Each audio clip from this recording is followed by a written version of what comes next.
Hello, അസ്സലാമു അലൈക്കും. ഷിൻസസ് വ്ളോഗിലെ പുതിയൊരു വീഡിയോയിലേക്ക് എല്ലാവർക്കും സ്വാഗതം. എല്ലാവരും സുഖമായിരിക്കുന്നുണ്ടല്ലോ? അൽഹംദുലില്ലാഹ്, ഞങ്ങളും ഇവിടെ സുഖമായിരിക്കുന്നു കേട്ടോ. ഇന്ന് ഞാനൊരു ലഞ്ച് ബോക്സ് റെസിപ്പി ആയിട്ടാണ് വന്നിട്ടുള്ളത് കേട്ടോ. അപ്പോൾ നമ്മുടെ മക്കൾക്കൊക്കെ സ്കൂൾക്ക് കൊടുത്തയക്കാൻ പറ്റിയിട്ടും അതുപോലെ തന്നെ ജോലിക്ക് പോകുന്ന അമ്മമാർക്കും ഒക്കെ കൊണ്ടുപോകാൻ വേണ്ടിയിട്ട് പറ്റിയിട്ടുള്ള ഒരു അടിപൊളി റൈസിൻ്റെ റെസിപ്പിയാണ്. അപ്പോൾ നമുക്കിൽ ചിക്കനോ അല്ലെങ്കിൽ ബീഫോ അല്ലെങ്കിൽ മുട്ടയോ ഒന്നും ചേർത്തിട്ടില്ല. ഇതൊന്നും ഇല്ലാതെ തന്നെ നമുക്ക് അടിപൊളിയായിട്ട് റൈസ് ഉണ്ടാക്കാം. ഇതിൻ്റെ കൂടെ നമുക്കൊരു സവാള തൈരും വെച്ചിട്ടുള്ള ഒരു സാലഡോ അല്ലെങ്കിൽ കൂട്ടത്തിലൊരു പപ്പടമോ ഒക്കെ ഉണ്ടായാൽ തന്നെ നമുക്ക് അടിപൊളിയായിട്ട് തന്നെ ഈ ഒരു റൈസ് കഴിക്കാം കേട്ടോ. നല്ല ബിരിയാണിയുടെ അതേ ടേസ്റ്റിൽ തന്നെയാണ്. നമ്മളിതിൽ ബീഫും ചിക്കനും ഒന്നും ഇട്ടിട്ടില്ല, അല്ലെങ്കിൽ കോഴിമുട്ട പുഴുങ്ങി വെച്ചിട്ടില്ല എന്നുള്ളൂ. അല്ലാതെ തന്നെ നല്ല അടിപൊളിയായിട്ടുള്ള ഒരു റൈസാണ് കേട്ടോ. അപ്പോൾ നമുക്കിത് എങ്ങനെ ഉണ്ടാക്കി നോക്കിയാലോ. അപ്പോൾ അതിന് വേണ്ടിയിട്ട് ഇതാ ഞാൻ ബിരിയാണി അരിയാണ് ഞാൻ എടുത്തിട്ടുള്ളത്. അപ്പോൾ പച്ചരി വെച്ചിട്ടും ഇതുപോലെ ചെയ്യാം കേട്ടോ. പച്ചരി വെച്ചിട്ടുള്ള റെസിപ്പി ഞാൻ ഇട്ടിട്ടുണ്ട്, അതൊന്ന് കണ്ടു നോക്കണേ. അപ്പോൾ ഒരു കപ്പ് അരിയാണ് ഞാൻ എടുത്തിട്ടുള്ളത്. അത് കഴുകിയിട്ട് നമുക്ക് വെള്ളമൊക്കെ പോകാൻ വേണ്ടി വെക്കുക. അതുപോലെ തന്നെ 3 സവാള എടുത്തിട്ടുണ്ട്, ചെറുതാണ്. ഇഞ്ചി വെളുത്തുള്ളി പച്ചമുളക് ചതച്ച് വെച്ചിട്ടുണ്ട്. കുറച്ച് മല്ലിയില അരിഞ്ഞ് വെച്ചിട്ടുണ്ട്. 2 തക്കാളി ചെറുതായിട്ടൊന്ന് കട്ട് ചെയ്ത് വെച്ചിട്ടുണ്ട് കേട്ടോ. ഇനി നമുക്കതിലേക്ക് വേണ്ടിയിട്ടുള്ളത് തക്കാളി, ചെറിയ 2 തക്കാളിയും അതുപോലെ തന്നെ 2 വറ്റൽമുളകും കൂടിയിട്ട് ഒന്ന് പേസ്റ്റ് പോലെ അരച്ചെടുക്കണം കേട്ടോ. അപ്പോൾ ഇത് അരയ്ക്കുന്ന സമയത്ത് ഒട്ടും വെള്ളം ചേർക്കണ്ട, വെള്ളം ഒന്നും ചേർക്കാതെ നന്നായിട്ട് പേസ്റ്റ് ആക്കിയിട്ട് അരച്ചെടുക്കുക. വറ്റൽമുളക് ചേർക്കാൻ വേണ്ടിയിട്ട് മറക്കരുത് കേട്ടോ. അപ്പോൾ ഇനി അതെല്ലാം അവിടെ മാറ്റി വെച്ചിട്ടുണ്ട്. അരി കഴുകിയിട്ട് വെള്ളം എല്ലാം വാർന്ന് പോകാൻ വേണ്ടിയിട്ട് അതും വെച്ചിട്ടുണ്ട് കേട്ടോ. അപ്പോൾ ആദ്യം നമുക്ക് റൈസ് ഉണ്ടാക്കാനുള്ളത് തുടങ്ങാം. അപ്പോൾ അതിന് വേണ്ടി ഞാനിതാ കുക്കർ എടുത്തിട്ടുണ്ട്. അതിലേക്ക് ഞാൻ നെയ്യും ഓയിലും കൂടിയിട്ടാണ് ഒഴിച്ച് കൊടുത്തിട്ടുള്ളത്. അത് നമ്മുടെ ഇഷ്ടത്തിന് ചെയ്യാം കേട്ടോ. പിന്നെ ഇത്തിരി നമ്മൾ ബിരിയാണിയിൽ ചേർക്കുന്ന മസാലകളാണ്. അപ്പോൾ നമ്മുടെ കയ്യിൽ എന്തൊക്കെ മസാലയാണ് ഉള്ളത് അതെല്ലാം ചേർത്താൽ മതി. അപ്പോൾ ഞാൻ ഏലക്ക, ഗ്രാമ്പ്, പട്ട, അതുപോലെ തന്നെ ഷാജീരകം, ഒരിത്തിരി വലിയ ജീരകം, നമ്മുടെ കയ്യിൽ ബിരിയാണി കിറ്റൊക്കെ വാങ്ങുമ്പോൾ കിട്ടുമല്ലോ, അതിലത്തെ മസാലയും എല്ലാം ലേശം ചേർത്ത് കൊടുത്താൽ മതിയേ. ഒരു സവാളയുടെ പകുതി, ചെറിയൊരു സവാളയുടെ പകുതി ചേർത്ത് കൊടുത്തിട്ടുണ്ട്. അതൊന്ന് വഴറ്റിയെടുക്കുക. അപ്പോൾ ഒത്തിരി മൊരിയിപ്പിക്കണമെന്നൊന്നുമില്ല, വഴന്ന് കിട്ടിയാൽ മതിയേ. അതിലേക്ക് നമുക്ക് ചതച്ച് വെച്ചിട്ടുള്ള ഇഞ്ചി വെളുത്തുള്ളി പച്ചമുളകിൻ്റെ ആ ഒരു കൂട്ടുണ്ടല്ലോ, അതിൽ നിന്നൊരു 1.5 ടീസ്പൂൺ നമുക്ക് ഈ ഒരു റൈസിലേക്ക് ചേർത്ത് കൊടുക്കാം കേട്ടോ. ഈ ഒരു റൈസ് നമുക്ക് നല്ല ടേസ്റ്റാണ് ഇങ്ങനെ ചേർക്കുമ്പോൾ കേട്ടോ.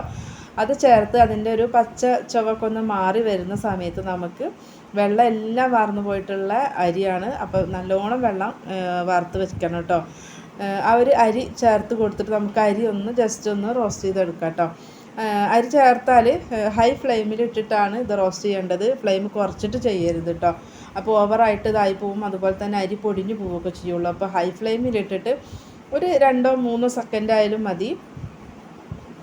ആ ഒരു ടൈം നമ്മൾ അടുപ്പത്ത് വെള്ളം അളന്നിട്ട് തിളപ്പിക്കാൻ വേണ്ടിയിട്ട് വെക്കണം കേട്ടോ, നമ്മളിത് ചെയ്തുകൊണ്ടിരിക്കുന്ന സമയത്ത്.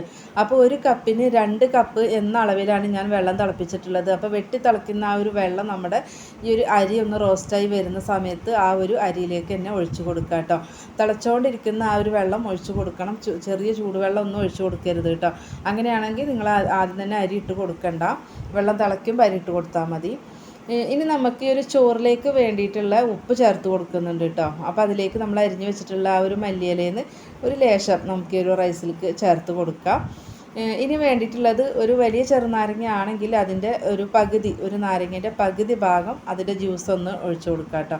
അപ്പോൾ എൻ്റെ കയ്യിലുള്ളത് നല്ല കുഞ്ഞി ചെറുനാരങ്ങ ആയതുകൊണ്ട് ഞാൻ അത് മുഴുവനായിട്ട് എടുത്തതാണ് കേട്ടോ.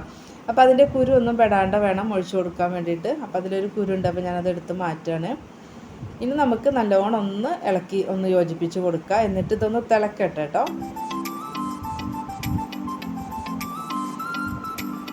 അപ്പോൾ ഇത് നന്നായിട്ട് തന്നെ തിളയ്ക്കുന്നുണ്ട്. അപ്പോൾ നല്ലോണം ഒന്ന് തിള വരുന്ന സമയത്ത്, നന്നായിട്ടൊന്ന് തിളയ്ക്കുന്ന സമയത്ത് നമുക്കിത് മൂടി വെച്ചിട്ട് ഏറ്റവും ലോ ഫ്ലെയിമിൽ ഇട്ടിട്ട് അവിടെ മൂടി വെച്ച് കൊടുക്കുക. ഇടയ്ക്കൊന്ന് ഇളക്കി കൊടുത്താൽ മതി കേട്ടോ. അപ്പോൾ ഞാൻ കുക്കർ മറ്റേ അടുപ്പിൽ മാറ്റിയിട്ടുണ്ട്. അപ്പോൾ ഇനി നമുക്ക് മസാല ഉണ്ടാക്കി തുടങ്ങാം. അപ്പോഴത്തേക്ക് നമ്മുടെ റൈസും റെഡിയാകും കേട്ടോ. അപ്പോൾ ഇതിലേക്ക് ഞാൻ ഓയിലാണ് ഒഴിച്ച് കൊടുത്തിട്ടുള്ളത്. നിങ്ങൾക്ക് നെയ്യൊക്കെയാണ് വേണ്ടതെങ്കിൽ അങ്ങനെ ഒഴിച്ച് കൊടുക്കുക കേട്ടോ. ഓയിലും നെയ്യും കൂടിയിട്ടാണെങ്കിൽ അത് അങ്ങനെ ചെയ്ത് കൊടുക്കുക. അപ്പോൾ ഞാൻ മസാല ഉണ്ടാക്കുന്നതിൽ ഓയിൽ മാത്രമാണ് ചേർത്തിട്ടുള്ളത്. അപ്പോൾ അതിലേക്ക് നമ്മൾ കട്ട് ചെയ്ത് വെച്ചിട്ടുള്ള സവാള ചേർത്തു. ഇനി ആ മസാലയ്ക്ക് ഉള്ള ഉപ്പ് ചേർത്ത് കൊടുക്കുകയാണ് കേട്ടോ. അപ്പോൾ ഉപ്പ് നമ്മൾ ഈ ഉള്ളി വഴറ്റുന്ന സമയത്ത് തന്നെ ചേർക്കുമ്പോൾ ഉള്ളിയൊക്കെ പെട്ടെന്ന് തന്നെ വഴന്ന് കിട്ടുകയും ചെയ്യും.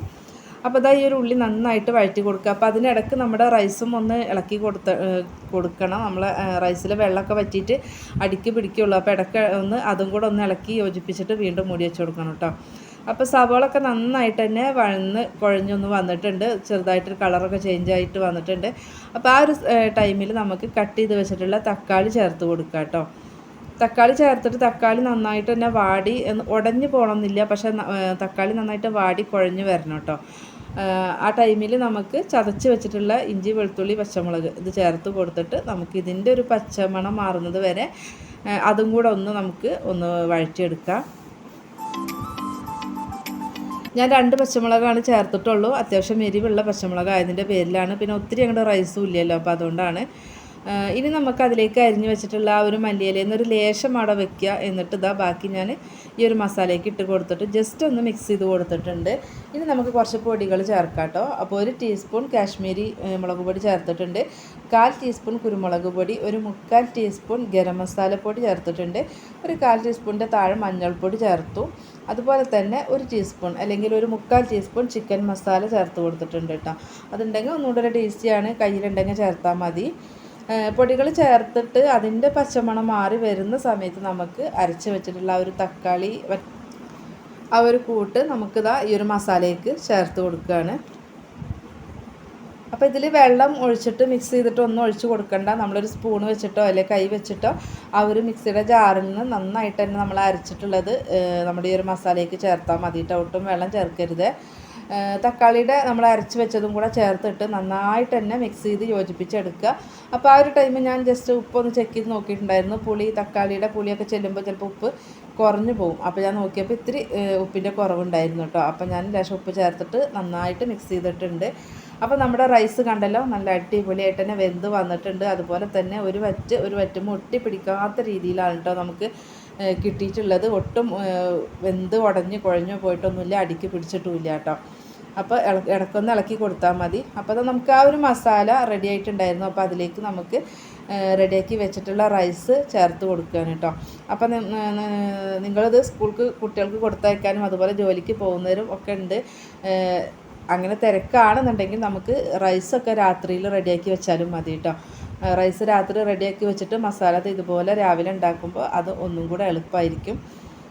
അപ്പോൾ ആ ഒരു റൈസ് ചേർത്തിട്ട് നന്നായിട്ട് തന്നെ മിക്സ് ചെയ്ത് കൊടുക്കുക കേട്ടോ. ആ ഒരു മസാലയിൽ നമ്മുടെ ആ ഒരു ചോറ് നന്നായിട്ട് മിക്സായിട്ട് വരണം. ലാസ്റ്റ് നന്നായിട്ട് മിക്സ് ആക്കിയതിൻ്റെ ശേഷം തട്ടിപ്പൊത്തി വെച്ച് കൊടുത്തിട്ടുണ്ട്. ഗ്യാസ് ഞാൻ ഓഫ് ചെയ്ത് വെച്ചിട്ടുണ്ട് കേട്ടോ. ഇനി നമുക്ക് അതിൻ്റെ മുകളിൽ നമ്മൾ ബാക്കി വെച്ചിട്ടുള്ള ആ ഒരു മല്ലിയില ഉണ്ടല്ലോ അതും കൂടെ ചേർക്കുക. അതിൽ നമ്മൾ കാഷ്യൂ മുന്തിരിയുടെ ഒന്നും ആവശ്യമില്ല കേട്ടോ.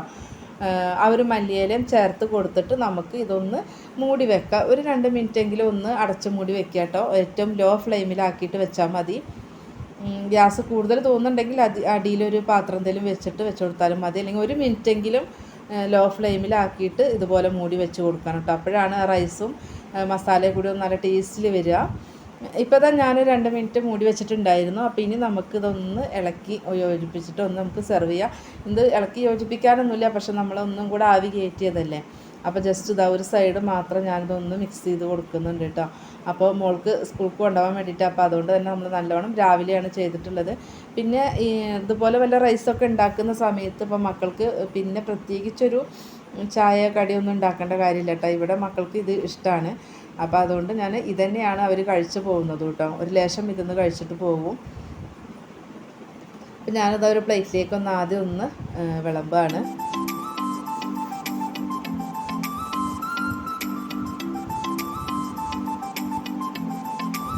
ഇപ്പം നമ്മളുടെ ടൊമാറ്റോ റൈസ് റെഡി ആയിട്ടുണ്ട് കേട്ടോ. അപ്പോൾ എല്ലാവരും ട്രൈ ആക്കി നോക്കുക. അപ്പോൾ നമ്മൾ പലതരത്തിലും റൈസ് ഉണ്ടാക്കാറുണ്ട്. ടൊമാറ്റോ റൈസ് തന്നെ പലതരത്തിലും ചെയ്യാറുണ്ട്.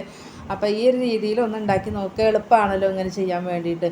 അപ്പോൾ നിങ്ങൾക്ക് ജോലിക്കും അതുപോലെ തന്നെ സ്കൂൾക്കും പോകുന്നവരാണ് വീട്ടിലുള്ളതെങ്കിൽ ഇപ്പോൾ തലേ ദിവസം തന്നെ രാത്രിയിൽ റൈസൊക്കെ ഒന്ന് റെഡിയാക്കി വെച്ചാലും മതിയാകും കേട്ടോ. റൈസ് റെഡിയാക്കി വെച്ചിട്ടാണെങ്കിൽ രാവിലെ നമുക്ക് ഇതുപോലെ ചെയ്യുമ്പോൾ ഒന്നും കൂടെ ഈസിയാണ്. അപ്പം നല്ല ടേസ്റ്റി ആയിട്ടുള്ള ഒരു ടൊമാറ്റോ റൈസാണ്. എല്ലാവരും ട്രൈ ചെയ്ത് നോക്കുക. അത് കണ്ടല്ലോ, ചോറ് ഇങ്ങനെ ഒട്ടിപ്പിടിച്ചിട്ട് പോലും ഇല്ല കേട്ടോ, സെപ്പറേറ്റ് ആയിട്ട് കിടക്കുന്നുണ്ട്. ഇതിൻ്റെ കൂടെ ഞാൻ തൈരും ഉള്ളിയും കൂടി ഒരു സാലഡും കൂടി ഉണ്ടാക്കിയിട്ടുണ്ടായിരുന്നു കേട്ടോ.